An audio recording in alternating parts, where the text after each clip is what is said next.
was just asked if I'm anti-gun. Brother, I'm not an anti-gun guy. You get all the guns you want. In fact, if every one of you guys has guns, that's all the better. I think every military guy, as soon as he gets released, discharged, till I was never in the military, as soon as a military guy gets discharged, they ought to buy him a brand new, I don't know, a gun.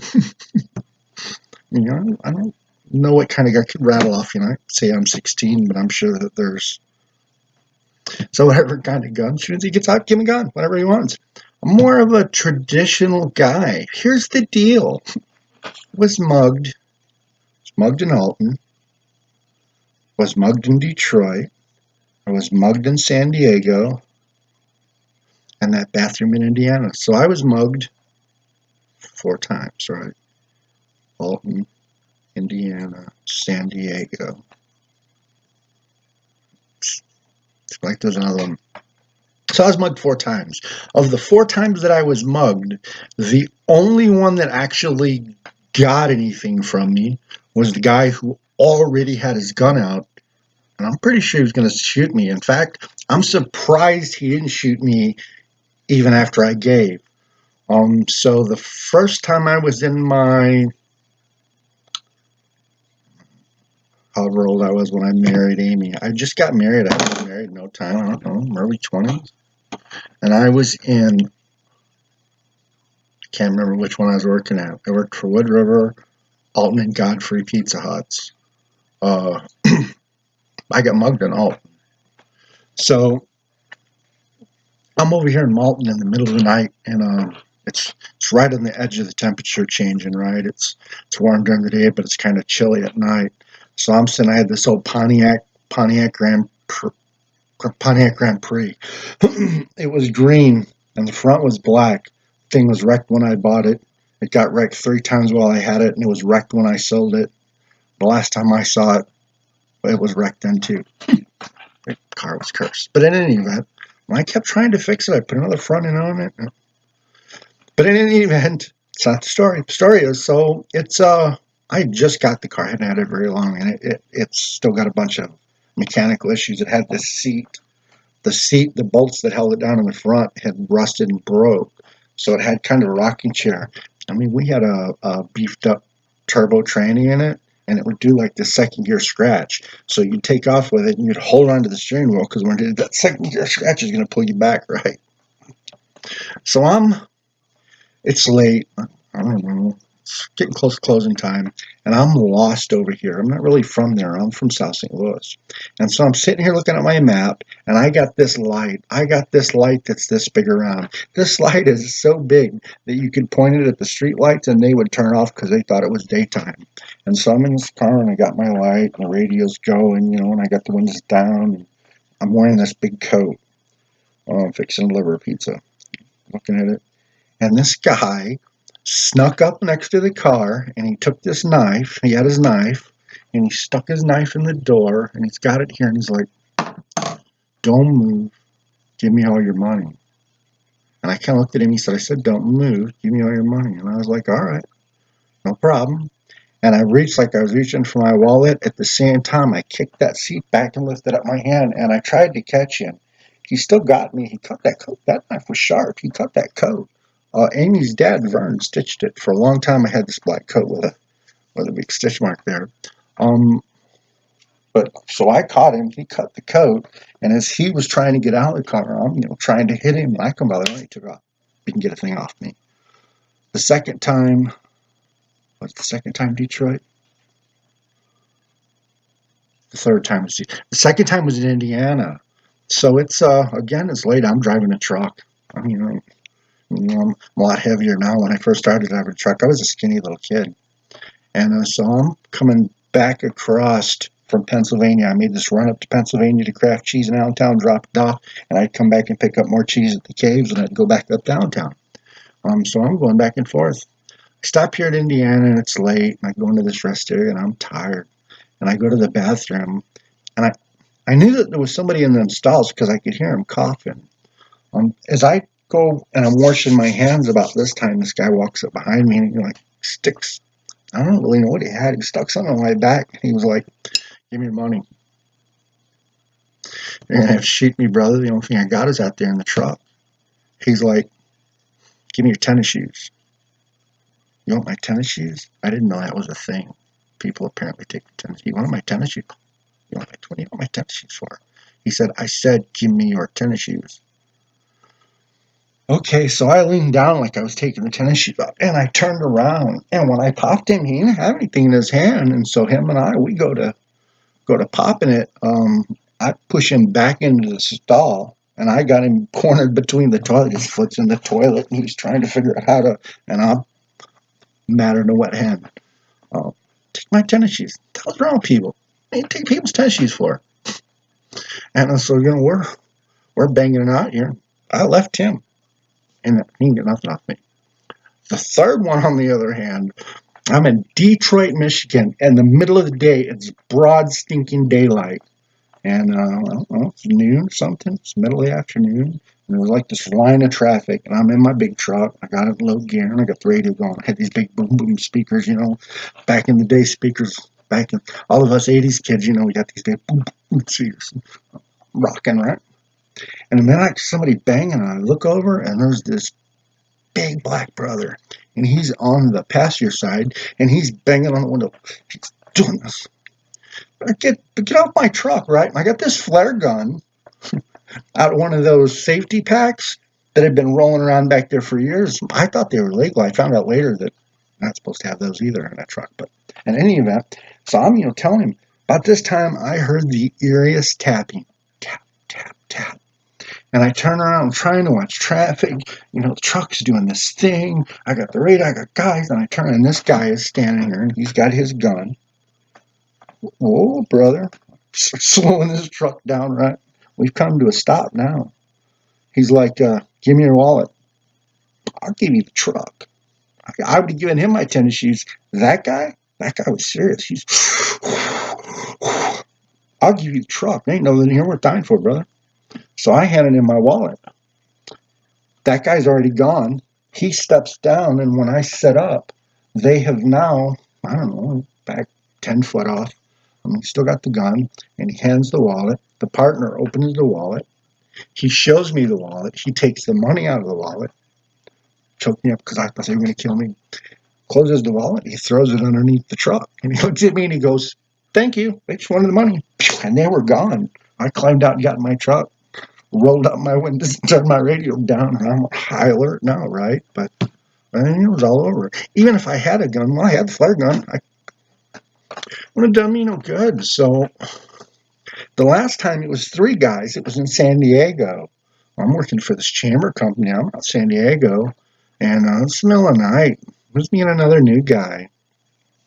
That job drive you drinking. I don't really drink. I don't really drink, and I don't really drink that much when I worked for them. But once in a while, that job had a lot of stress, and we did a lot of travel. And you'd be with some guy, and he'd be like, "Man, this was tough. I got the rental car. And so, can you take me over so I get a drink?" I'll tell you what, brother, if you don't want to drive, if you're not going to make me drive you someplace, we'll just walk over to the liquor store and I'll buy you a drink. So he went down. Jack Daniels drinker. When I start drinking, I can drink. I can drink a whole fifth. I can drink a fifth in a night. By the end of the fifth, I'm pretty drunk, but I'm not like out of my mind, regardless of what Darwin Chambers says. That guy drugged me at Darwin Chambers. Got his ass kicked for it, too. But in the meantime, yeah, even drunk. In fact, this story, they say people can't fight when they're drunk. So I'm coming down this sidewalk, and there's this black guy. He's walking on this concrete wall, right? So he's even walking on the wall. He's not a lot taller than me. We're talking, and he's California weed, right? He's like, "We got the best weed here." So I hear. He's like, "Are you interested?" I was like, "No." He says, "Where are you going?" It's like, "Down yonder." He says, "Where's down yonder?" Like, "I don't really know." He said, "So you need directions." "I don't need nothing from you, brother. I don't need nothing from you." And we get on close to the wall, close to the end, there was this building, and he jumps off and he kind of lands in front of me. He's like, "No, we're going to do some business here." but maybe I don't know, he's just tall. He's a little skinny, crackhead looking brother. And he's doing no business. I'm not pulling my, can you give me $1? I'm not pulling my wallet out, brother. It's not happening. Not happening here nowhere. And about this time, so we did the thing where I tell him not bring my wallet out. As I look up, these two other guys are now coming. I don't know if they come.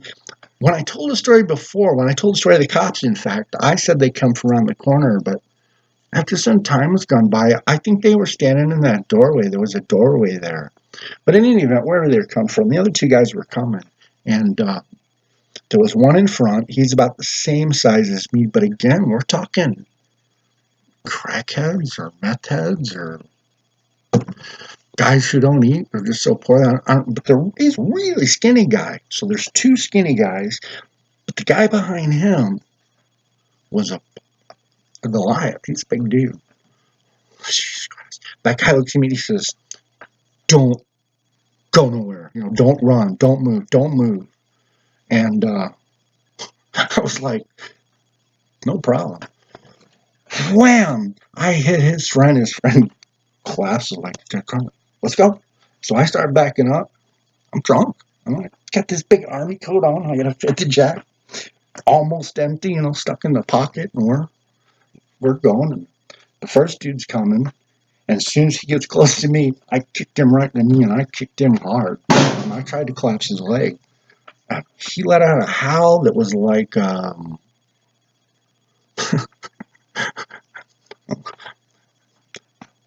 horny dog at night. Ooh, I never heard nothing like that. And so the big dude and me, and I don't really want to throw hands with him, but I can't get away from him. I'm half drunk, and I'm doing this thing with him, and eventually I got him to where I'm wearing cowboy boots. The snot out of this guy. Wow, with that cowboy boot, he about folded too. When I turned around, the other dude had gotten up. The first dude I hit, and so him and I are fixing to go at it. About this time, I feel somebody's got me, and the little guy I kicked first has gotten around behind me somehow, and he's gotten my coat, and so he's trying to hold me. I come up out of the coat. That's how they got my coat, my Jack Daniels, my coat. I come up out of the coat, started going with this guy.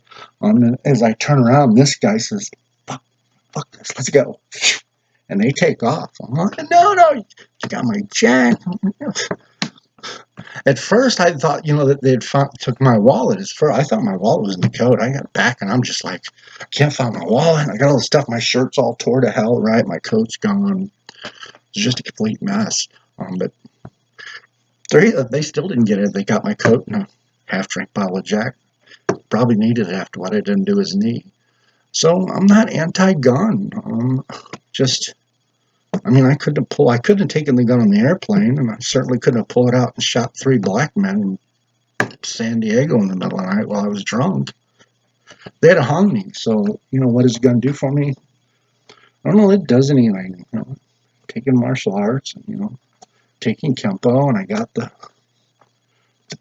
hands guy, the fight trainer. Besides that, I carry an array of traditional things. I got a white wax with bow staff that I practice with regularly for long distance or multiple 2-3 guys.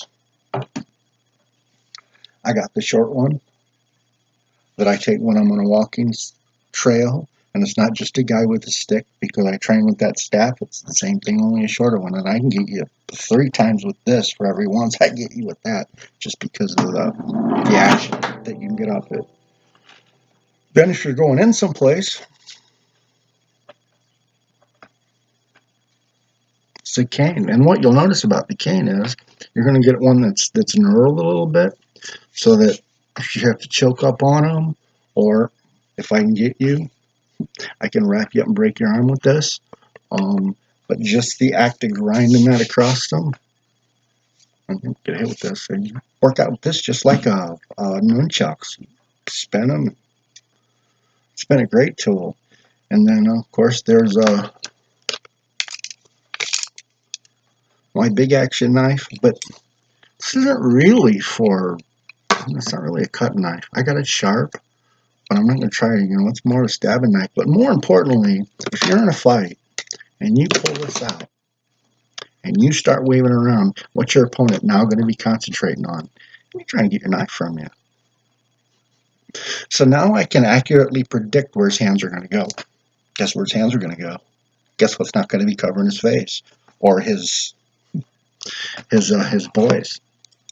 This kind of thing, I can get him to come into me. We can get into a wrestling match, and I can pull it away suddenly, and he'll come right into you. This one's more for show. This one here, on the other hand, I worked as a slaughterhouse guy for a while at a pig place. I do a lot of damage with that really quick. In fact, if I had this when that guy had his gun, I might have had a little better at least shot. I still don't think I'd have done anything. That guy, if he wasn't serious, he had me serious. In fact, I was thinking of myself, I'm going to get shot, even if I do give him my wallet. That guy there wasn't really the problem, but this guy, he was big, and he was, give me your wallet. Brother, I'll keep you the, you want my shoes?